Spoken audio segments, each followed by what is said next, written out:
20,000 கொடுத்து ஒரு air purifier வாங்கணும்னு நினைக்கிறீங்களா? இல்ல 2000 to 3000 ரேஞ்சில ஒரு ஸ்மார்ட் சொல்யூஷன் இருக்கான்னு தேடிட்டு இருக்கீங்களா? நான் இப்போ உங்களுக்கு காமிக்க போற செட்டப் பார்த்தா கண்டிப்பா சர்ப்ரைஸ் ஆகிடுவீங்க. உங்க ரூம்ல AQI லெவல் செக் பண்ணுங்க. நிறைய பேருக்கு 150 to 200 பிளஸ் வரும். எஸ்பெஷலி டஸ்ட் என்விரான்மெண்ட்ல. இந்த செட்டப் யூஸ் பண்ணா ஜஸ்ட் 15 மினிட்ஸ்ல நோட்டிசபிளா ரெடியூஸ் ஆகும். அதுவும் எக்ஸ்ட்ரா கரண்ட் இல்ல அண்ட் சிம்பிள் ஏர் ஃப்ளோ போதும்.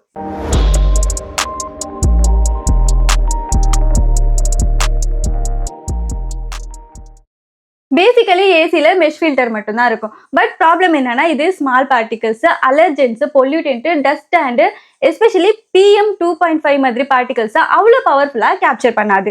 ஸோ இந்த எர்த்தோட ஃபில்ட்ரிக்ஸ் ஏசி ஃபில்டர் யூஸ் பண்ணா உங்களோட ரெகுலர் ஏசியை ஏர் பியூரிஃபையர் மாதிரி அப்கிரேட் பண்ணலாம். அதனால உங்க ஏசி எஃபிஷியன்சி கூட இம்ப்ரூவ் ஆகும்னு சொல்றாங்க. இந்த டெக்னாலஜியை IIT Bombay IISc researcher develop பண்ணியிருக்காங்க. இது என்ன கான்செப்ட்னா இது ஒரு HEPA ஃபில்டர் பேஸ்டு சிஸ்டம். இந்த ஃபில்டரை உங்க ஏசி வெண்ட் பக்கத்துல அட்டாச் பண்ணீங்கன்னா ஏசி ரன் ஆகும் போது ஏர் பாஸ் ஆகும் போது பொல்யூட்டன்ட் எல்லாம் ஃபில்டர் ஆகி கிளீன் ஏர் வரும். பேசிக்கலி இது உங்க ஏசிக்கு ஒரு கேப் மாதிரி நினைச்சுக்கோங்க. ஏசி பியூரிஃபை பண்ற வேலை தான் இதுவும் பண்ணும், but budget friendly. Box open பண்ணா main filter, instruction papers, refer and earn options எல்லாம் கொடுத்துருக்காங்க. ஃபில்டர் கொஞ்சம் டெலிகேட்டா இருக்கும், ஸோ கேர்ஃபுல்லா ஹேண்டில் பண்ணுங்க.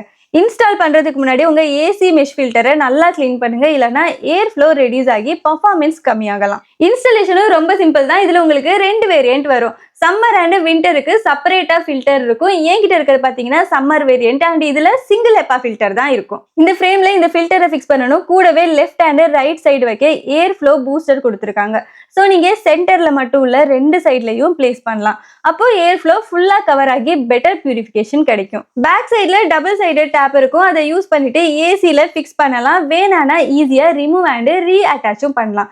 டெய்லி யூஸுக்கு ரொம்ப convenient. So simple and effective installation. இதுக்கு எந்த ஒரு டூல்ஸும் தேவையில்ல, டெக்னீஷியனும் தேவையில்ல. ஜஸ்ட் 1 மினிட்ல ஃபிக்ஸ் பண்ணலாம். யூஸ் பண்றதும் சிம்பிள். ஏசியை ஃபேன் மோட்ல போடுங்க. கம்ப்ரெசர் ஆன் பண்ண தேவையில்ல. ப்ளோவர் ஃபேன் ஓடும் போது ஏர் சர்க்குலேட் ஆகி ஃபில்டர் மூலியமா ஏர் கிளீன் ஆகும். இது கரண்ட் சேவ் பண்ணும் அண்ட் கண்டினியூஸா யூஸ் பண்ணீங்கன்னா சேஃப்.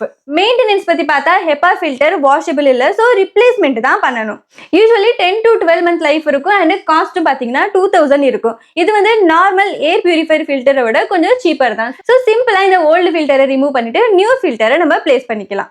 ஃபைனலா சொல்லணும்னா பட்ஜெட்ல ஒரு டீசென்ட் ஏர் கிளீனிங் வேணும்னா இதை நீங்க ட்ரை பண்ணலாம். இதோட பிரைஸ் பாத்தீங்கன்னா 2000 to 3000 ரேஞ்ச் தான் வரும். ஃபுல் ஏர் பியூரிஃபையர் மாதிரி எக்ஸ்பெக்ட் பண்ணக்கூடாது, பட் பேசிக் பொல்யூஷன் எல்லாம் ரெடியூஸ் பண்ணும்.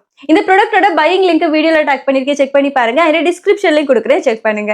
இந்த வீடியோ உங்களுக்கு யூஸ்ஃபுல்லா இருந்தா லைக் பண்ணுங்க, உங்களோட ஃப்ரெண்ட்ஸ் அண்ட் ஃபேமிலிஸ் கூட ஷேர் பண்ணிக்கோங்க. இதே மாதிரி யூஸ்ஃபுல் ப்ராடக்ட் ரிவ்யூஸ்க்காக நம்ம சேனலை சப்ஸ்கிரைப் பண்ணுங்க. நாளைக்கு இன்னொரு வீடியோல மீட் பண்ணலாம். அன்டில் தென் பாய்.